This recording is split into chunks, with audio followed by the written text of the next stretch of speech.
Hello viewers, नमस्कार। आपने देखना शुरू कर दिया है शिक्षा जगत का सबसे विश्वसनीय चैनल डीएस मिश्रा ऑफिशियल, और आपके अपने चैनल पे एक नए वीडियो सेशन में आपका पुनः हार्दिक स्वागत है।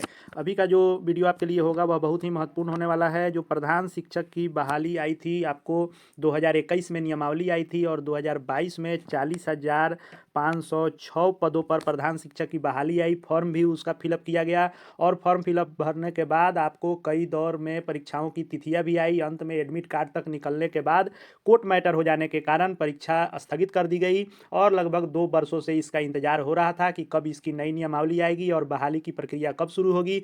तो चूंकि इसमें सुझाव और आपत्ति के बाद नई नियमावली आनी थी, तो उसी कड़ी में बिहार के 40,506 प्रधान शिक्षक की बहाली की नियमावली 20 फरवरी को कैबिनेट से स्वीकृत कर दी गई है और इस नियमावली के आलोक में अब बहाली होगी। तो नियमावली में क्या क्या बदलाव किए गए हैं, किन किन बिंदुओं में आवश्यक सुधार किया गया है या क्या ऐड किया गया है, क्या हटाया गया है, एक एक बिंदु पर हम लोग विस्तृत इसमें नियमावली का विश्लेषण करने वाले हैं। वीडियो में बहुत ही महत्वपूर्ण होने वाला है, वीडियो में अंत तक बने रहेंगे। और यदि हमारे चैनल डीएस मिश्रा ऑफिशियल को अब तक सब्सक्राइब नहीं किए हैं तो चैनल को सब्सक्राइब करके बेल आइकन को प्रेस कर लेंगे, ताकि आगे प्रधान शिक्षक से जुड़ी हुई एक एक छोटी बड़ी लेटेस्ट अपडेट, बहाली से लेकर परीक्षा एडमिट कार्ड और परीक्षा सिलेबस के साथ तैयारी से लेकर और ज्वाइनिंग के बाद तक के सभी आपको अपडेट मिलते रहें।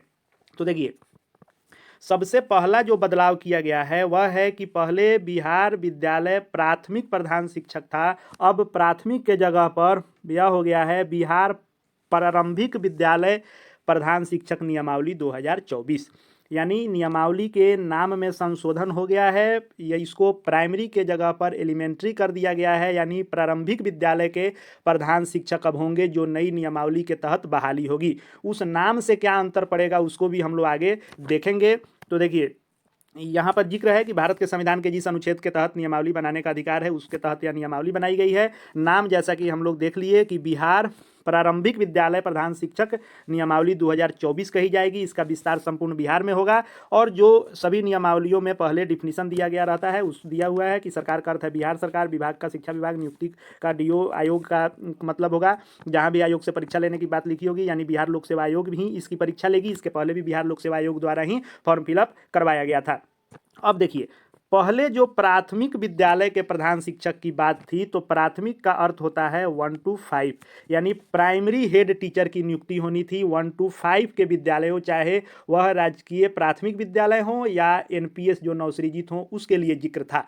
इस नियमावली में प्रारंभिक शब्द का जिक्र किया गया है, यानी प्रारंभिक का अर्थ हो जाएगा कि जो विद्यालय 1 से 8 होंगे वो भी इसमें आएंगे, 6 to 8 तक विद्यालय जो होंगे वो भी आएंगे, या सिर्फ जो 1 to 5 होंगे वो भी आएंगे, यानी एलिमेंट्री में होता है 1 to 8। अब इस नियमावली से बहाल होने वाले प्रधान शिक्षकों का नियुक्ति का दायरा बढ़ाकर 1 to 5 के जगह पर 1 to 8 कर दिया गया है। सबसे बड़ा एक बदलाव आपको यह देखने को मिला कि अब यह मिडिल स्कूल तक के प्रधान शिक्षक होंगे।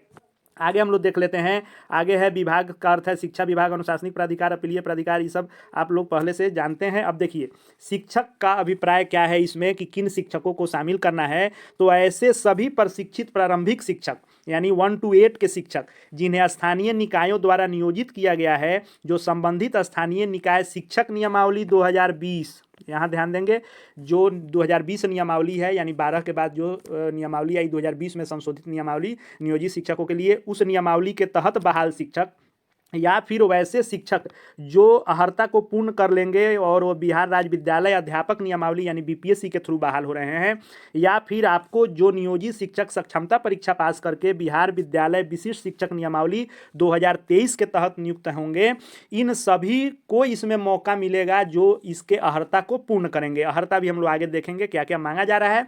राजकीयकृत विद्यालय में जो 2018 नियमावली से बहाली होती है वे लोग इसमें शामिल नहीं होंगे। जो नियोजित लोग पूर्ण सरकारी हैं और आपको 1 से 8 में बहाल हैं, चाहे वह 20 नियमावली से हो, विशिष्ट शिक्षक नियमावली हो या विद्यालय अध्यापक नियमावली से हो, उनको इसमें मौका मिलेगा।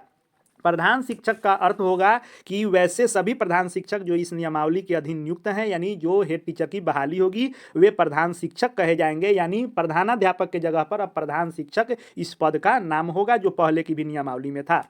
स्थानीय निकाय से बहाल शिक्षकों के संदर्भ में आप जानते ही हैं कि जो पंचायती राज अधिनियम 2006 और बिहार नगर पालिका अधिनियम 2007 यानी स्थानीय निकाय के तहत जो हम लोग की बहाली हुई है।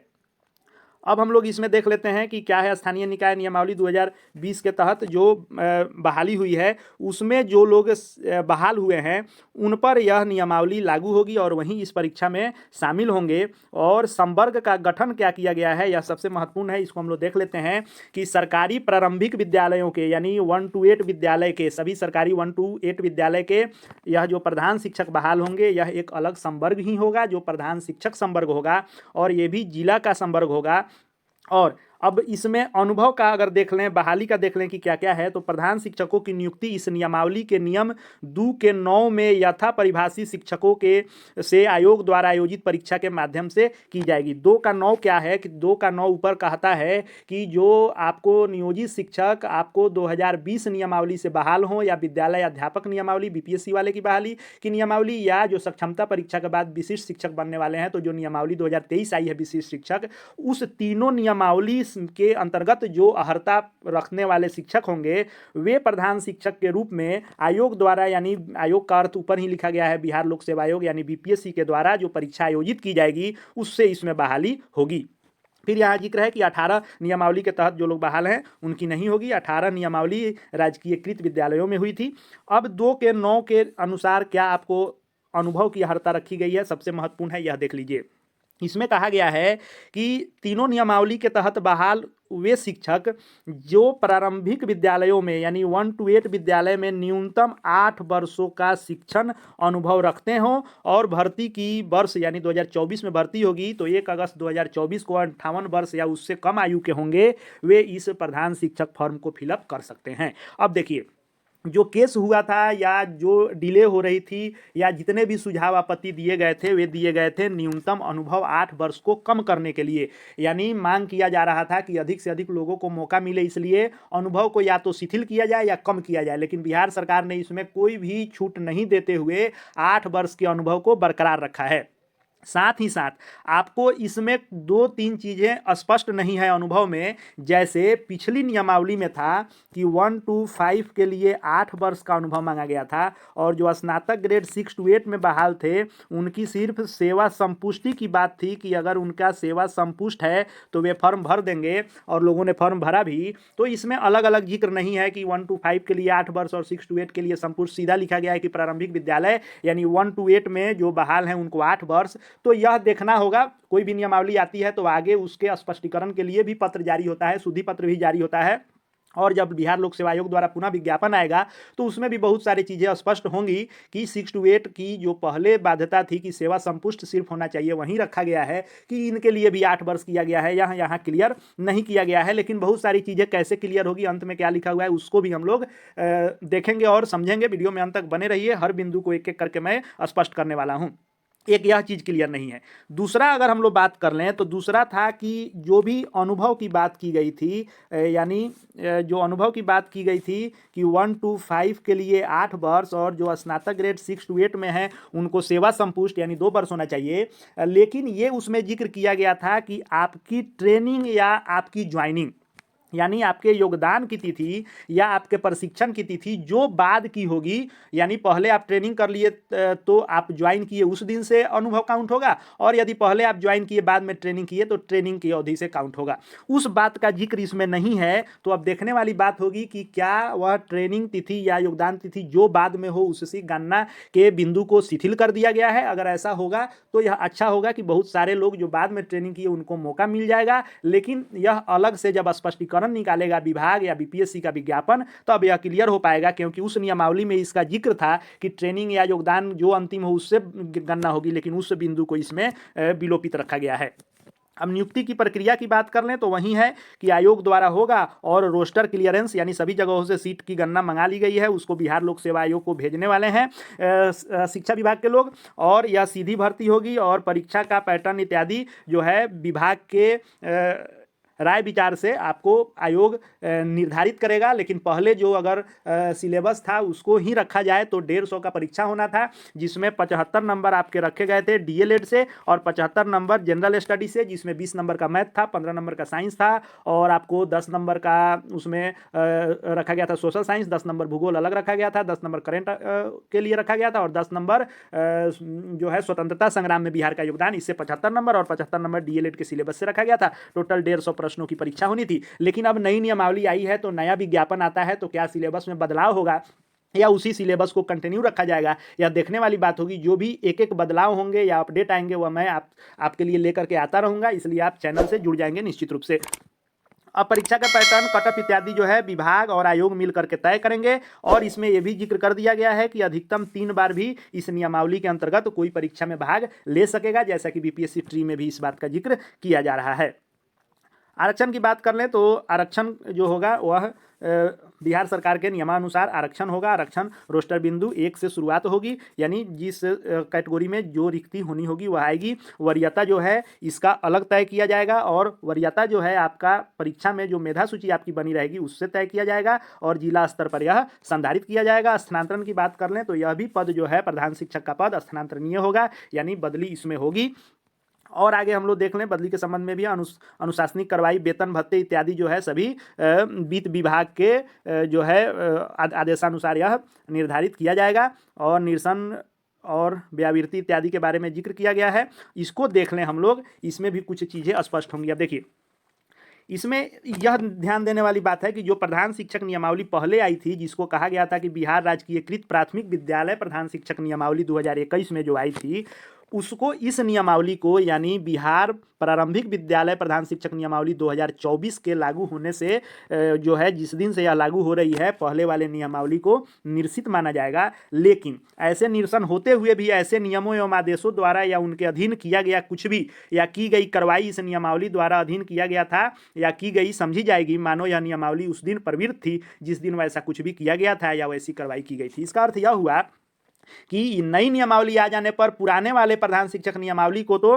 निरसित कर दिया गया, लेकिन अगर उस नियमावली के आलोक में कोई भी कार्रवाई हुई है, जैसे मान लीजिए कि 2021 प्रधान शिक्षक नियमावली के आलोक में फॉर्म फिलअप बिहार लोक सेवा आयोग द्वारा कराया गया है, तो यदि यह इसलिए जिक्र किया गया है कि विभाग चाहेगा और लोक सेवा आयोग चाहेगा तो उस फॉर्म को, भरे गए फॉर्म को भी वैलिड रखते हुए फिर से फॉर्म भले भरा जाएगा लेकिन उन लोगों का फॉर्म वैलिड रहेगा। इसलिए इस नियमावली में लिख दिया गया है कि चूंकि उस दिन वह नियमावली जो है लागू थी, इसलिए उसको रखा जा सकता है। दूसरा चीज कि यदि कोई नियमावली में से उसमें से चाहा जाए तो किसी बिंदु को स्पष्ट करने के लिए इसमें ऐड किया जा सकता है या उस पर स्पष्ट किया जा सकता है। इसलिए सरकार क्या करती है, कोई भी विभाग के नियमावली बनाने में कुछ हैंड अपना मजबूत रखने के लिए इन सब चीज़ों को दिया जाता है ताकि वे इसमें कुछ कर सकें।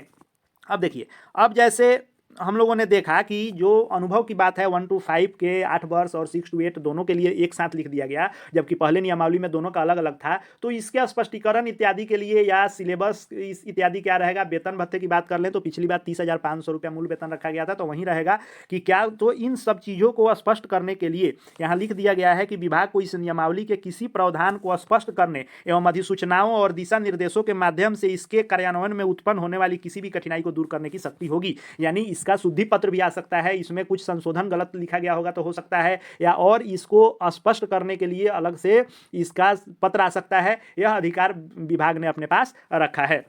यह जो है आपको 20 फरवरी के डेट में यह नियमावली लागू हुई है और इसी नियमावली के आलोक में बिहार प्रारंभिक विद्यालयों में 1 से 8 के लिए 40,506 रिक्ति थी। अब देखने वाली बात होगी कि चूंकि 40,506 जो रिक्ति थी वह रिक्ति प्राथमिक विद्यालयों में काउंट की गई थी। अब चूंकि इसका दायरा बढ़ा करके 1 to 8 के लिए किया गया है, तो क्या उसी रिक्ति पर बहाली होगी या और रिक्ति बढ़ती है, यह नया विज्ञापन आने पर स्पष्ट होगा। साथ ही साथ अनुभव की बात कर लें तो इस नियमावली से यह तो तय हो गया कि अनुभव सीमा घटाई नहीं गई है, क्योंकि 1 to 5 वाले के लिए जो मांग की जा रही थी कि कम से कम 6 to 8 का तो सेवा संपुष्ट पिछले ही नियमावली में था, लेकिन 1 to 5 का भी कम किया जाए, तो इसमें कम नहीं किया गया है। अब एक चीज़ मेन आता है कि योगदान तिथि या प्रशिक्षण तिथि जो बाद में हो उससे गणना वाले बिंदु को इसमें विलोपित रखा गया है। तो क्या योगदान तिथि से ही काउंट हो जाएगा? तो योगदान तिथि से ही अगर काउंट कर लेता है तो बहुत सारे लोगों को मौका मिलेगा। तो यह अभी स्पष्ट होना बाकी है। तो आगे एक एक अपडेट देखते रहने के लिए और क्या सिलेबस रहता है और पहले के